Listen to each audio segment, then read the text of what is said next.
Ce samedi 8 mars, à l'occasion de la Journée internationale des droits des femmes, N'oubliez pas les paroles va réunir 6 stars de la chanson française, Nolwenn Leroy, Natacha Saint-Pierre, Chimène Badi, Pascal Obispo, Gaëtan Roussel et Gauvin C, ainsi que 4 maestros pour jouer au profit des associations Solidarité Femmes et de la Fondation pour le logement des défavorisés. Margot, qui fait partie des champions qui ont répondu présent, s'est confiée à Télé 7 jours. Vous êtes de retour dans N'oubliez pas les paroles pour une édition spéciale caritative. Jouer pour une association met plus de pression que de jouer pour soi-même.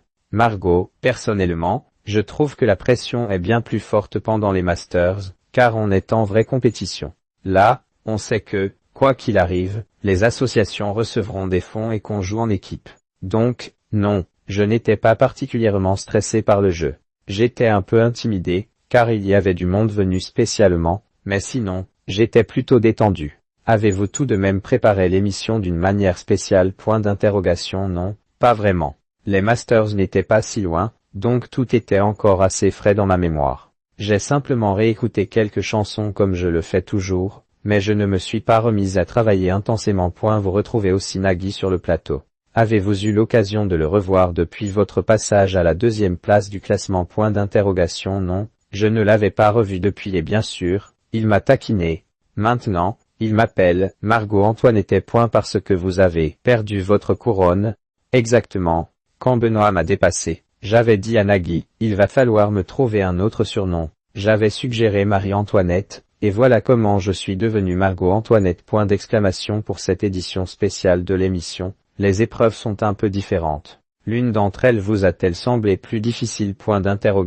Les épreuves ressemblaient beaucoup à celles du tournoi des Maestros, donc on n'a pas été trop surpris. Il y avait juste une épreuve surprise, et j'aime bien ce genre de challenge, car cela permet de chanter des titres qu'on n'a pas forcément l'habitude de reprendre. À propos des chansons, avez-vous une chanson fétiche ou porte-bonheur que vous adorez chanter dans l'émission ?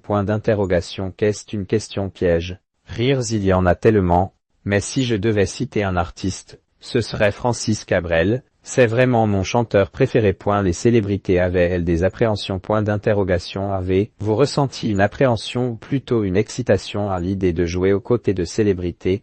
Un mélange des deux.